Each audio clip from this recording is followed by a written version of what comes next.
Bonjour et bienvenue à ce tutoriel sur les roadmaps financières et l'optimisation de la stratégie de croissance des startups. Ce cours vous est proposé par Absolus, qui est un réseau de cabinets d'experts comptables sur toute la France. Quels sont les financements les plus pertinents pour votre entreprise? Quels profils d'investisseurs sont les plus adaptés et comment les convaincre? Pour répondre à ces questions, nous allons vous expliquer pourquoi vous devez avoir une roadmap financière, comment choisir et convaincre les différents profils investisseurs et enfin, vous exposer la mécanique de la levée de fonds. Alors pourquoi avez-vous besoin de prévoir dès le départ votre roadmap financière? Le fait de prévoir dès le départ plusieurs recherches de financement et en les combinant, c'est cela une roadmap financière.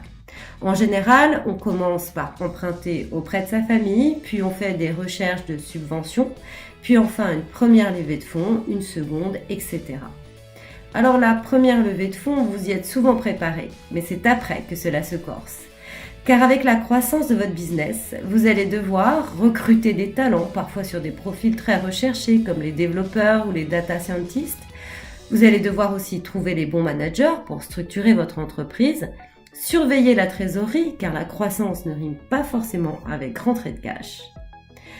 Vous l'aurez compris, passer du stade de ma start-up dans un garage à une entreprise bien organisée signifie installer des process et muscler sa gouvernance.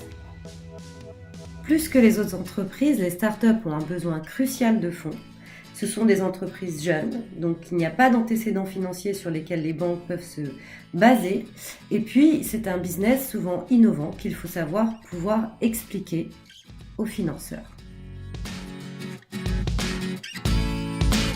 Une levée de fonds, c'est une opération qui permet à une entreprise d'augmenter son capital social grâce à l'apport de fonds en provenance d'investisseurs. La contrepartie de cet investissement réside dans l'octroi pour l'investisseur de parts sociales ou d'actions. Concrètement, on fait rentrer de nouveaux associés dans son capital. Un des enjeux majeurs, c'est de lever suffisamment d'argent pour se développer avec rapidité, tout en sollicitant la somme la plus faible possible afin que les associés fondateurs conservent le contrôle de la structure. Il faut bien comprendre que vous aurez plusieurs levées de fonds. Si vous diluez trop vite votre capital au départ, vous ne pourrez pas faire les levées de fonds suivantes. Si vous ne voulez pas assez ouvrir votre capital, eh bien cela n'intéressera personne non plus. Un chiffrage très précis est donc absolument nécessaire pour trouver cet équilibre. Attention, statistiquement, une seule levée de fonds de start-up sur 15 est réussie. Et ce n'est pas toujours du montant initialement prévu. Enfin, gardez à l'esprit que lever des fonds, c'est une activité qui prend du temps et qui empêche sur une période plus ou moins longue de se consacrer exclusivement au développement concret de son activité. Deux clés doivent immédiatement ressortir de votre demande de financement. Déjà, vous devez être rentable et avoir un budget prévisionnel réaliste. Certaines startups ne seront finalement jamais des business viables, elles ne vivront que de levée de fonds. Les investisseurs deviennent de plus en plus méfiants à cet égard, on appelle ça l'économie de la promesse. Enfin, votre business doit être scalable. La scalabilité, c'est la capacité d'une entreprise à adapter son business model, son schéma d'entreprise si vous voulez, à une forte augmentation de son volume d'activité. Par exemple, votre business, c'est la vente de cookies maison. Vous faites des cookies super bons, pas chers à produire parce que vous avez un savoir-faire. Quand vous devez en produire 200 par semaine, vous arrivez à le faire. Mais quand vous devez en faire 200 par heure pour répondre à la demande des clients, vous ne pouvez plus le faire seul. Vous avez alors besoin de personnel ou de machines et vous avez besoin de trouver le process qui permette de garder la qualité et l'âme de vos cookies.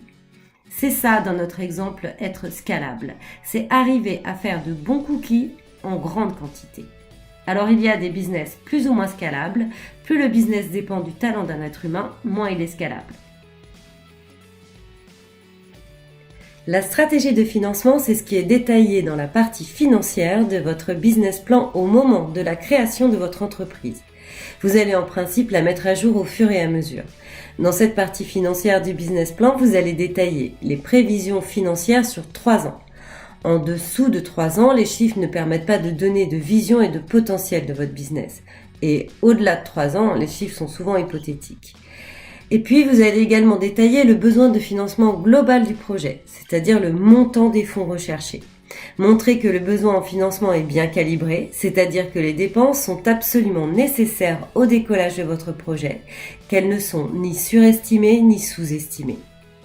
Les erreurs les plus fréquentes à ce niveau sont de surestimer la taille du marché adressable, de surestimer la part de marché qui sera prise, de ne pas tenir compte des comparables du secteur, de sous-estimer la concurrence ou le temps de mise au point de votre concept, et enfin de ne prévoir qu'un seul scénario qui est en général optimiste. L'idéal, c'est de prévoir 3 cas. Le cas ultra prudent qui assure la pérennité, le cas réaliste qui est celui qui est en fait ciblé par l'entrepreneur, et enfin le cas optimiste qui fait rêver et permet de visualiser le potentiel de votre projet.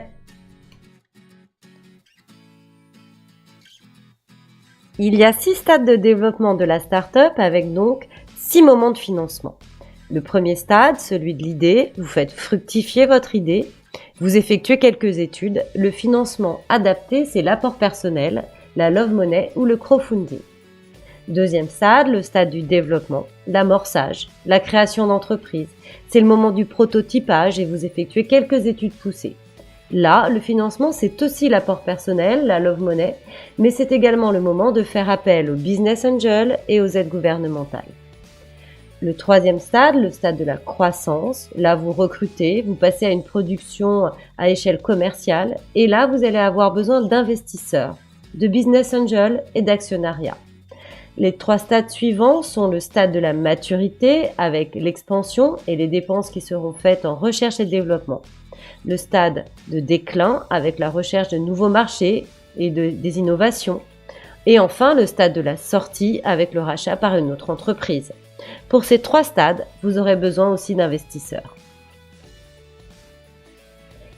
Voilà pour cette première partie qui, j'espère, vous fait prendre conscience de la nécessité d'une roadmap financière. En fonction du stade de développement de votre entreprise, vous allez devoir faire appel à différents types d'investisseurs. Regardons maintenant qui ils sont et comment les convaincre.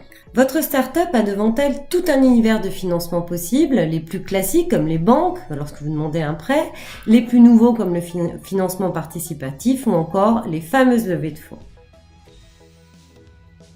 La catégorie des investisseurs personnes physiques, il y a notamment le crowdfunding, c'est-à-dire le financement participatif en français. C'est une technique de financement de projet de création d'entreprise qui utilise des plateformes internet pour mettre en relation les porteurs de projets, c'est-à-dire vous, et des personnes physiques qui souhaitent investir.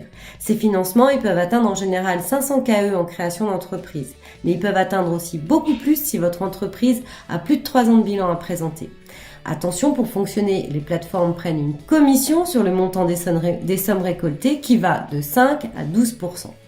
Il y a aussi dans cette catégorie les business angels et les family office. Un business angel c'est souvent un ancien entrepreneur. De fait, ses conseils, son carnet d'adresses sont généralement aussi précieux que les sommes qu'il peut apporter à votre société.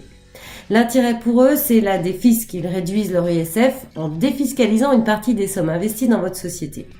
On estime qu'il existe actuellement 7000 business angels en France. Il y a plusieurs profils de business angel. L'ancien chef d'entreprise, on en parlait, dont la fourchette d'investissement est comprise entre 5 et 200 KE par an. L'entrepreneur récidiviste, dont l'investissement se situe entre 50 et 500 KE par an. Et puis les family office. Les family office, ce sont les membres d'une même famille qui investissent conjointement sur un même projet. Ils financent des levées de capitaux qui sont beaucoup plus importantes puisque ça va de 500 KE à plusieurs millions d'euros. En tout cas, les business angels, ils peuvent intervenir à tous les stades de la vie d'une entreprise. Mais force est de constater que la majorité investissent au stade de la création. Ils sont souvent constitués en réseau ou en club pour améliorer leur efficacité. Actuellement, les réseaux de business angels français sont fédérés autour de l'association France Angel. Alors attention, choisissez bien les investisseurs pertinents, c'est-à-dire ceux qui seront actifs sans être trop interventionnistes.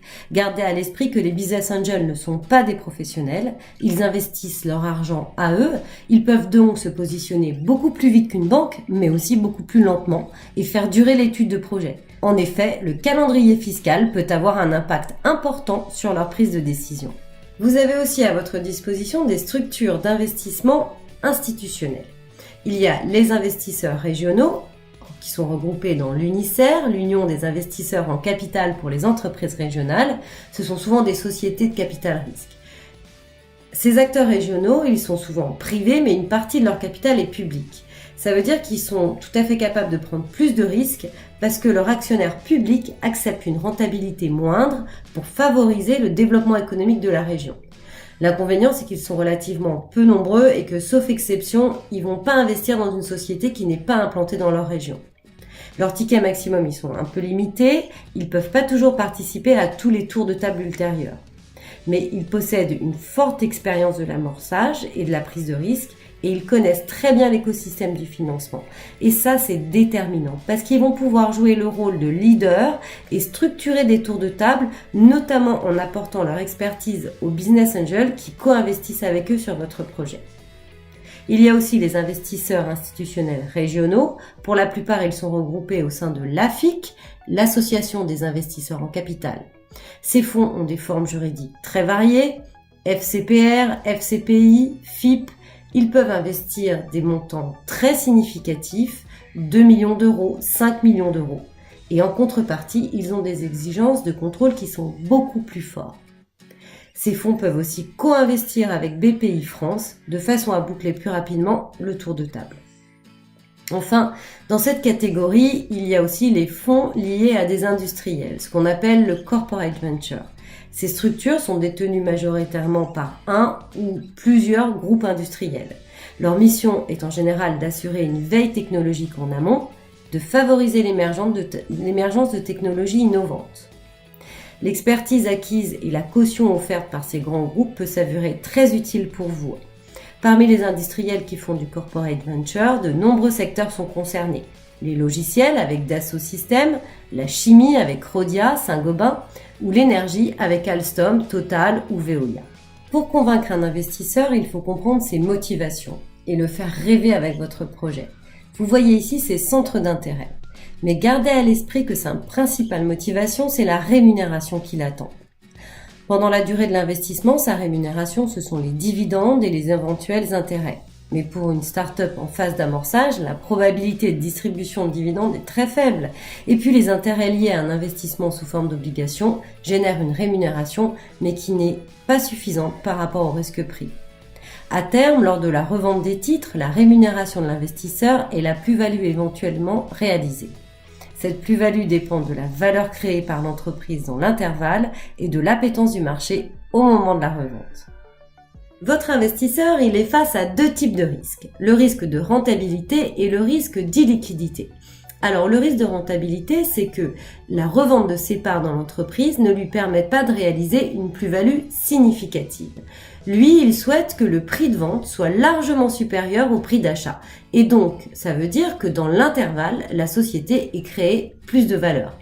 Une entreprise qui affiche des résultats constants, même si elle est rentable, ce n'est pas un bon investissement pour votre investisseur. Le risque d'illiquidité, l'investisseur a fait l'acquisition de titres dans votre société et il doit pouvoir les revendre à terme. En général, c'est à 5 ans. Le risque vient du fait que ces fonds qui sont gérés par les investisseurs ont des durées de vie limitées, en général autour de 10 ans. Donc les investisseurs, ils sont tenus de rembourser leurs souscripteurs avec une plus-value à l'échéance de ce fonds. Ça veut dire qu'ils doivent être en mesure de vendre leurs titres au plus tard à l'échéance de leur fonds, et cela dans de bonnes conditions. Et c'est pas toujours le cas. Lorsque l'entreprise ne présente pas une situation économique suffisamment attrayante pour trouver des acquéreurs, on dit que l'investisseur est collé à l'entreprise parce qu'il ne peut pas vendre ses titres et donc il ne peut pas rendre liquide sa participation. Pour évaluer tous ces risques, l'investisseur va analyser plusieurs aspects. Le potentiel de création de valeur à horizon 2 à 7 ans en moyenne, et puis le potentiel de cession des titres à terme. Les investisseurs cherchent principalement à savoir si le dirigeant et son équipe disposent des qualités de leadership et de compétences en management. Ce raisonnement est logique car ces qualités conditionnent le reste du projet. Le second critère, c'est la proposition de valeur et le potentiel du marché. Vous devez avoir une stratégie produit-marché claire, fondée sur un produit ou un service original. La nature et le niveau de la concurrence sur le marché sont importants, ainsi que la capacité apparente de l'équipe dirigeante à maintenir et à défendre sa part de marché.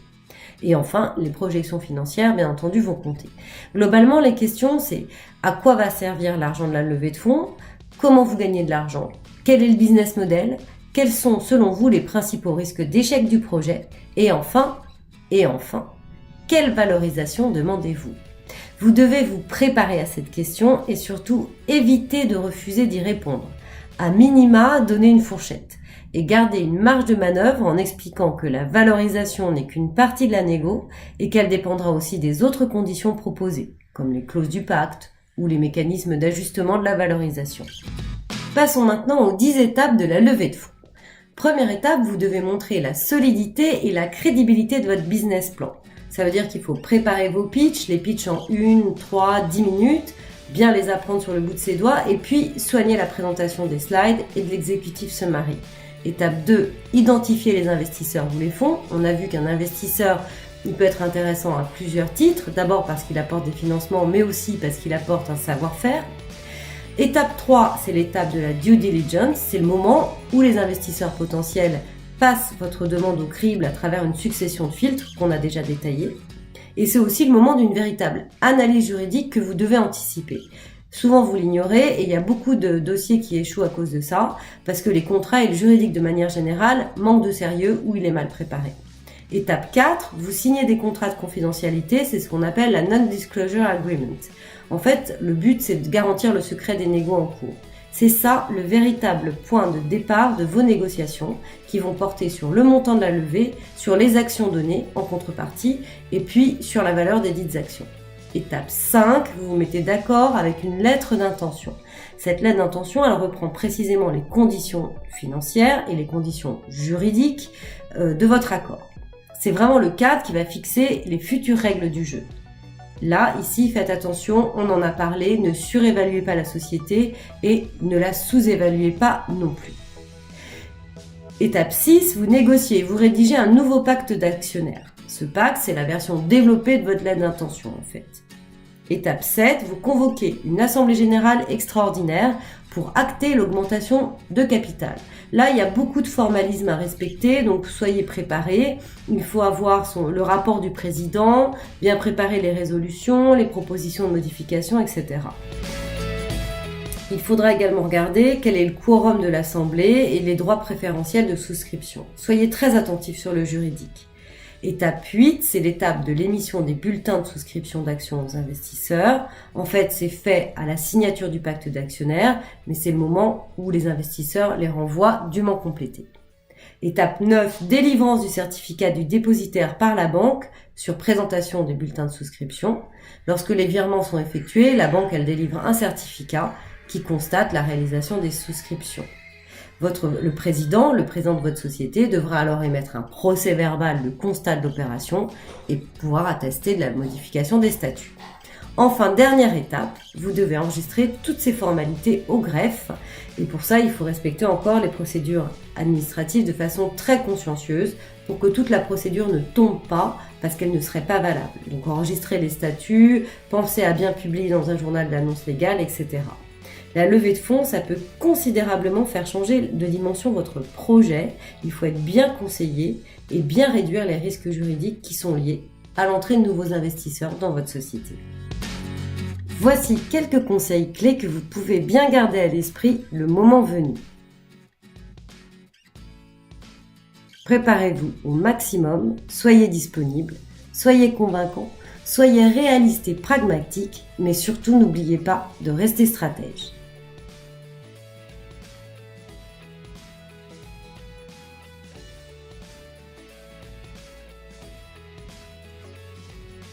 Enfin, gardez à l'esprit les pièges et les erreurs que vous pouvez facilement éviter.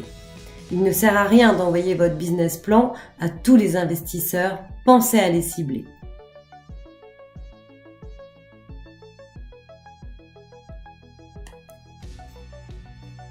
Réussir votre projet, c'est avant tout vendre et faire en sorte que votre business se développe. Gardez toujours ça à l'esprit.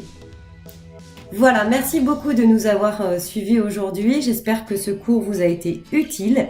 N'hésitez pas à nous contacter en cas de besoin pour vous accompagner sur toutes vos opérations. À bientôt!